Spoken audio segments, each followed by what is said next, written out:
In this video, I'll be showing you how to enable pop-ups on Google Chrome. It's a very simple method, so if you find this video helpful, be sure to drop a like and subscribe. Anyways, getting into it, it's actually super easy to go ahead and do this. So all you want to do is open up Google Chrome like so, and then on the top right, you're going to see those three little dots. Go ahead and press those, and then you're going to see a lot more options, but go over to settings, which is right there.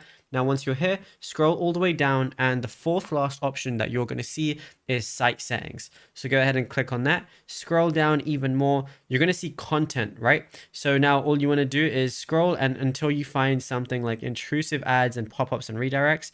So right now, mine are not allowed, and it says don't allow sites to send pop-ups and use redirects. But if you want to allow it, just switch it to this one, and then that's literally it. You'll be good to go. It's going to say sites can send pop-ups and use redirects. And then your site, whatever you're using, will be functioning properly. Now, if you found this video helpful, be sure to drop a like and subscribe. And also be sure to check out all our other tutorials that we've been posting on the channel as well.